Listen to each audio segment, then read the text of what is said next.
तो एक वृक्ष की उपमा उदाहरण हम क्यों दे रहे हैं, क्योंकि वो जीवित है। तो जीवित रहने के लिए ऊपर वाले हिस्सा जो है उसको भी महत्व है, नीचे वाला जो हिस्सा है उसको भी महत्व है, शाखा जो है उसको भी महत्व है, तना जो है उसको भी महत्व है, सारा महत्वपूर्ण है। और ऐसा नहीं समझना चाहिए पत्ते ऊपर हैं उन्हीं को महत्व है। और अपने हिंदू धर्म मतलब सनातन धर्म में ये कहा हुआ है, भगवत गीता में ही वो श्लोक आया हुआ है, ऊर्ध्व मूलम अथ शाखम, मतलब उसका मूल जो है, रूट जो है ऊपर है, ऐसा बताया हुआ है। ये उदाहरण वृक्ष के बारे में दिया हुआ है। अश्वत्थम चाहुरव्ययम वो श्लोक मिलता है। और वो जो उसके पत्ते हैं वो छंदांसी वगैरह बताया हुआ, वो ही वेद है। मैंने उल्टा दिखाया हुआ है। मैं तो सीधा एक वृक्ष का उदाहरण दिया, सीधा लगा हुआ वृक्ष का उदाहरण दिया। तो यहाँ पर ये समझना चाहिए सबसे ऊपर जो रहता है उसको उष्णता सबसे ज़्यादा सहन करनी पड़ती है और उसको कठिन से कठिन तप करना पड़ता है। और तप करता है क्योंकि वो तपता है, सूरज के रोशनी में सूरज का जो उष्णता है उसमें तपता है और तपने के बाद वहाँ अन्न बनाता है। इसका भी एक उदाहरण मैं आगे बताता हूँ। जैसा हम संध्या वंदन करते हैं, मतलब पद्धति है, प्रथा है, संध्या वंदन करते हैं, उसमें तो सारा जो बताया हुआ है वो यदि हम उसका अर्थ समझ लेंगे, लोका समस्ता सुखिनो भवन्तु, यही बताया हुआ है। शन्नो अस्तु द्विपदे शंचतुष्पते, शम यानी कल्याण, अस्तु द्विपदे, द्विपदों को, द्विपद वालों को कल्याण हो। शन्नो अस्तु चतुष्पते, चतुष्पद जो है चार पैर वाले, मतलब सारे जानवर आ गए, सारे जानवर आ गए, सारी चराचर सृष्टि आ गई। अभी पूजा में एक आरती के समय मंत्र बोला जाता है, ध्रुवाद्यो ध्रुवा पृथ्वी ध्रुवा सब पर्वताई में, ध्रुवम विश्व ध्रुवम जगत, ये सारी बातें, ध्रुव यानी कल्याण।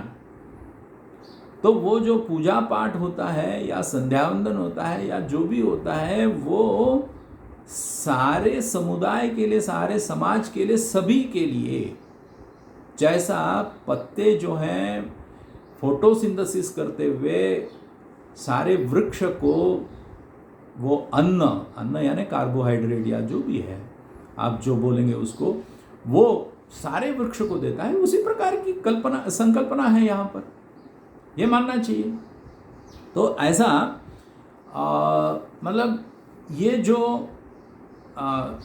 वर्ण व्यवस्था है इसका ओरिजिन ऐसा माना जा सकता है, क्योंकि शुरू में हम ये मान के चलना चाहिए, क्योंकि एक ही वर्ण था, वो उच्च नीचता नहीं थी, और बाद में गुण और कर्म के अनुसार उसमें विभाजन हुआ, और विभाजन होते हुए हर एक को व्यवस्था कर दी, किसने क्या करना चाहिए ये अपने आप कुछ लोगों ने अपने ऊपर ले लिया, और स्वाभाविक रूप से वहाँ से वो इवॉल्व होते गया, विकसित होते गया, और एक ऐसी रचना मिली जहाँ पर चतुर्वर्ण ये मिल गया। और चातुर्वर्ण का विराट पुरुष के साथ तुलना करते हुए ब्राह्मणों से मुखम आसीत बाहुराजन्य कृतः इत्यादि इत्यादि बताया गया है।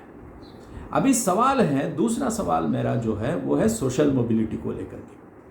और सोशल मोबिलिटी को लेकर के जो बताना है, उस समय सोशल मोबिलिटी थी क्या?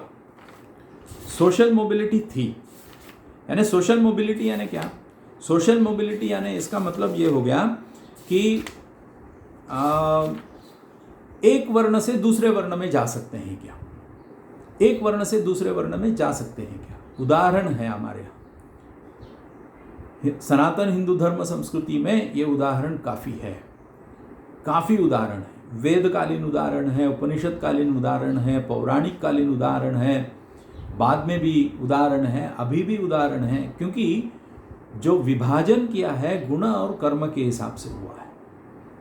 अर्थात जन्म से फिर क्यों मानते हैं, ये यदि माना जाए तो क्योंकि देखिए यहाँ यही मैं बताना चाहता हूँ, समझ लीजिए एक व्यक्ति है जो सुंदर मूर्तिकार है, मूर्ति बनाता है, या परंपरागत उसको पता चल गया है, उसके परिवार में वो होता है, तो पिता यदि अच्छा मूर्तिकार है, अच्छा मूर्ति बनाता है, तो स्वाभाविक रूप से बच्चा जो है, क्योंकि जन्म से ही उसके साथ जुड़ा रहता है, वो भी मूर्ति बनाना सीख जाएगा और मूर्ति बनाते बनाते और सुंदर मूर्ति बना सकता है, यानी और उसमें उत्कर्ष आ सकता है।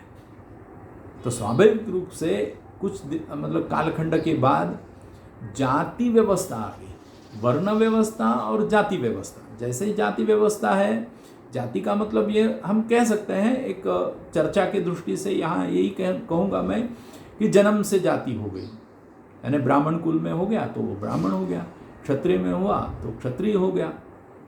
हाँ, क्योंकि ये उस कालखंड के लिए मतलब सुचारू रूप से सारा समुदाय को, समाज को चलाने के लिए आवश्यक था, उस हिसाब से हो गया। लेकिन इसमें वाटर टाइट कंपार्टमेंट नहीं था, मतलब एक वर्ण से दूसरे वर्ण में नहीं जा सकते हैं, ऐसा नहीं था। एक श्लोक मैं पढ़ता हूं, आपको समझ में आ जाएगा।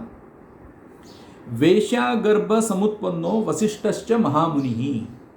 वशिष्ठ ये महामुनि बन गए, लेकिन ये वेश्या गर्भ से बने, यानी